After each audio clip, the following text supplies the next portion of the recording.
Seu informativo Extremo Web TV está de volta, seja bem-vindo.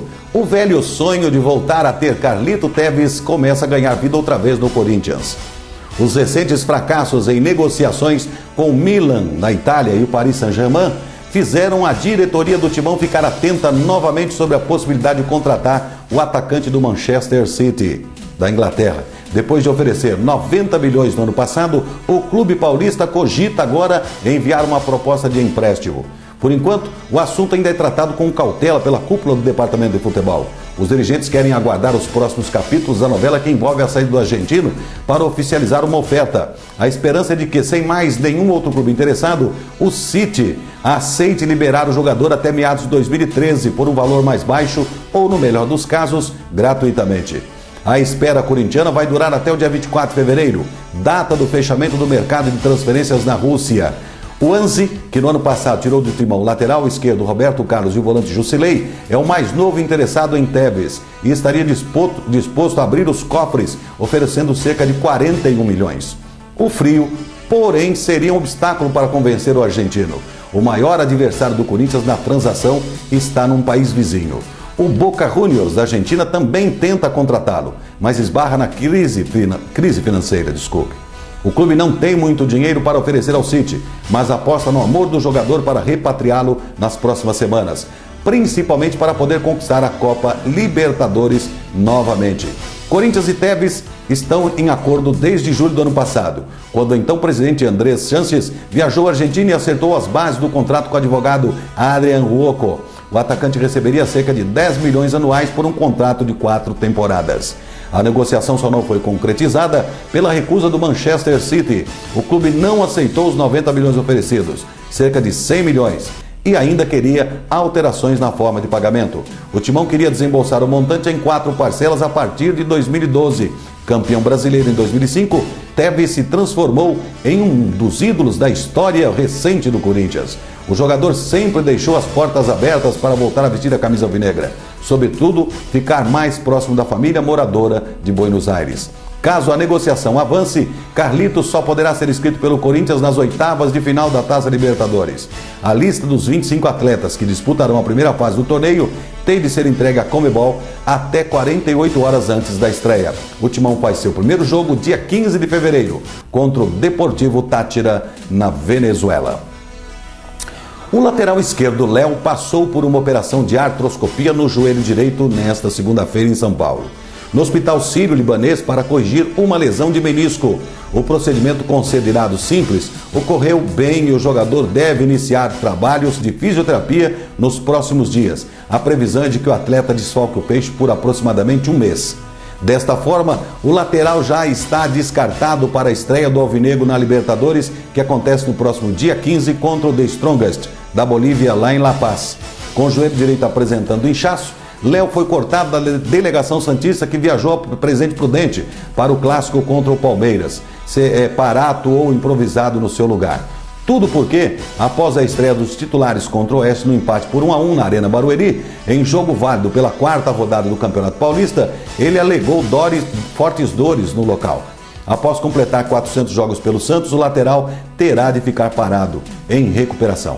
Enquanto isso, Muricy Ramalho poderá escolher entre os jovens Emerson Palmieri e Paulo Henrique, ambos revelados na base, ou improvisar Pará no setor. Vinculado ao Peixe até o fim desta temporada, o jogador deve encerrar a carreira ao término do ano do Centenário Santista, para depois realizar a pretensão de virar dirigente do clube. Hernan Barcos deve comparecer ao Pacaembu na quarta-feira, mas apenas como espectador. O atacante argentino não deve estrear pelo Palmeiras no duelo contra o 15 de Piracicaba pela 6ª rodada do Paulistão. A documentação que precisa ser enviada pela LDU do Equador ainda não foi recebida pelo clube alviverde, que tem até manhã de terça-feira para regularizar a situação do jogador se quiser tê-lo em campo na próxima partida. O clube não demonstra urgência para acertar a situação de Barcos antes do jogo contra o 15. Isso porque o nome do atacante precisa constar no boletim informativo diário da CBF até o fim da tarde de terça, prazo praticamente descartado pela diretoria. A intenção é trabalhar para que o argentino possa estar regularizado até sexta-feira. Assim, ele poderia estar em campo no sábado contra o Ituano. O clube está trabalhando para colocá-lo logo para jogar assim que estiver 100%. Vamos apresentá-lo e ele vai para o campo, afirmou o vice-presidente Roberto Friso. O principal entrave se dá pela burocracia para a transferência do dinheiro da transação para a LDU.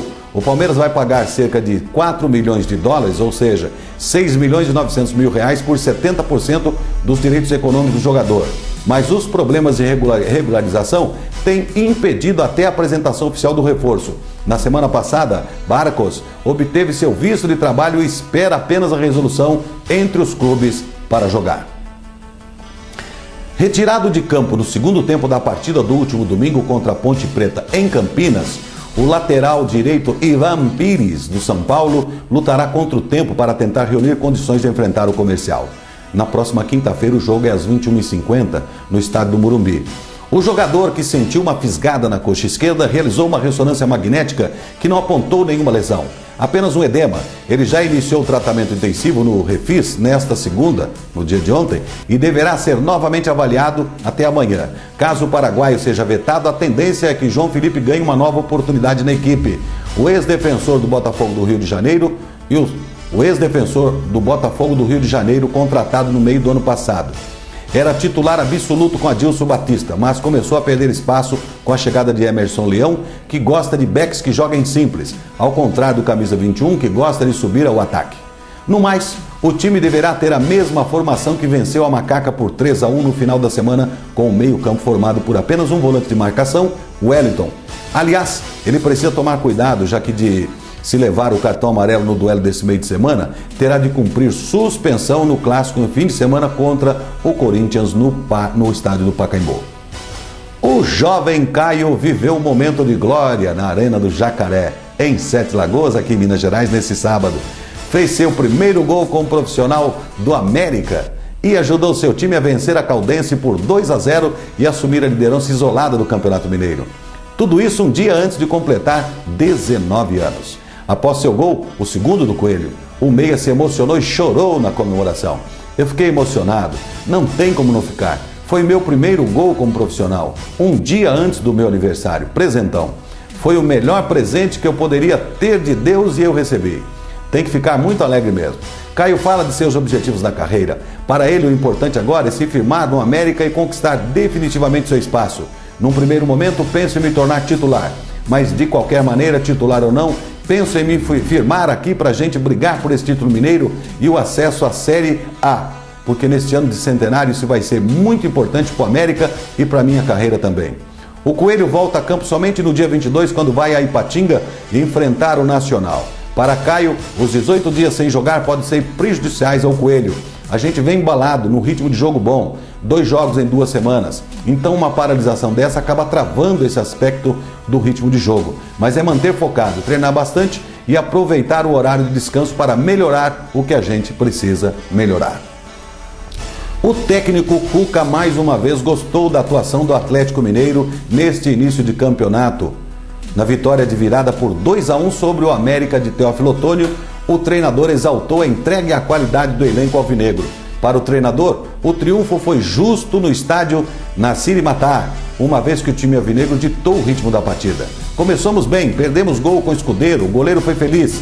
O América de Teófilo Otoni fez o gol e se fechou, mas tivemos paciência e vontade de vencer até o último momento. Foi um jogo muito difícil e mesmo assim tivemos chance de fazer mais gols. Jogamos bem, jogamos melhor o tempo inteiro. A torcida do Cruzeiro não está satisfeita com o desempenho do time. Em 2 jogos neste ano, um amistoso e a estreia no Mineiro, a Raposa saiu derrotada. Um dos jogadores mais criticados pelos torcedores é o lateral direito Diego Renan. Na derrota para o Guarani, neste domingo por 1-0, Diego Renan foi novamente alvo de protesto da torcida. O técnico Wagner Mancini saiu em defesa do jogador. Eu acho que, de certa forma, o Diego Renan está sendo culpado por uma má apresentação. É óbvio que Diego não fez um péssimo jogo. Na minha visão, ele começou bem e depois, junto com toda a equipe, acabou caindo um pouco de produção. Mas é uma coisa natural. Há um desgaste de certos atletas. A opção de Mancini para a vaga de Diego Renan é o lateral Marcos. Apesar das críticas da torcida celeste, o treinador garantiu que tem confiança em Diego Renan e que ele só vai deixar a titularidade se cair de rendimento. Faltando 172 dias para o início dos Jogos Olímpicos, Londres recebe nesta segunda-feira a premiação mais importante do esporte mundial. A partir das 5h30 de Brasília, a capital inglesa será a sede da 13ª edição do Laureus, o Oscar do esporte. Daniel Dias e Terezinha Guilhermina serão os representantes brasileiros na categoria atleta paralímpico. O Rio de Janeiro é candidato a favorito a receber a premiação nas próximas 2 edições. A confirmação está prevista para o mês de maio. Entre todas as edições do prêmio, o Brasil levantou o troféu 3 vezes. Com Pelé no evento inicial em 2000, por sua história no esporte, com Ronaldo Fenômeno em 2003, como melhor retorno após o título da Copa do Mundo em 2002 e com Daniel Dias em 2009 como melhor atleta paralímpico. O nadador, por sinal, busca o bicampeonato, mas encontra a forte concorrência do sul-africano Oscar Pistorius, único candidato em 2 categorias, melhor atleta paralímpico e revelação, por sua participação no Mundial do Atletismo 2011, quando foi finalista nos 400 metros rasos. O atleta paralímpico sul-africano Oscar Pistorius ficou com a medalha paralímpica. Daniel Dias, que mora em Campinas, nasceu em Campinas, mas é de Camanducaia, no dia 24 de maio de 1988, e é um atleta paralímpico brasileiro e recordista mundial. Daniel nasceu com uma formação congênita nos membros superiores e perna direita. Descobriu o esporte aos 16 anos. Compete nas classes S5 e SB4 e SM5 em competições paralímpicas. No Mundial de Natação do IPC foi ouro nos 200 metros medley, com recorde mundial, ouro nos 100 metros livre e prata nos 50 borboleta e 50 metros costas. Medalha de ouro no revezamento 4x50 medley com recorde mundial. Daniel é detentor do recorde mundial nas provas de 100 metros e 200 metros livres, 100 metros de costas e 200 metros medley e é o recordista nos Jogos Pan-Americanos com 8 medalhas de ouro. Daniel conquistou 9 medalhas nos Jogos Paralímpicos de Pequim 2008, superando também nadador brasileiro Clodoaldo Silva, que havia 7 medalhas, 6 de ouro e 1 de prata nos Jogos Paralímpicos de Atenas 2004. Em 15 de junho de 2009, uma segunda-feira, Daniel Dias recebeu o troféu Laureus, espécie de Oscar do esporte, como melhor atleta paralímpico de 2008. Sua indicação teve como motivo as suas 9 medalhas conquistadas durante os Jogos Paralímpicos de Pequim. Para você, para mim, que temos todos os membros, penso que às vezes os temos, mas não sabemos para que servem. Daniel Dias é um exemplo para a gente. Preciso dizer mais alguma coisa? O Informativo Extremo Web TV fica por aqui agradecendo a sua presença, a sua paciência. Acompanhe a nossa programação das 9 à meia-noite. Extremo Web TV trazendo para você muita coisa boa. Fica por aí. Extremo Web TV, extrema na internet para você. Até mais.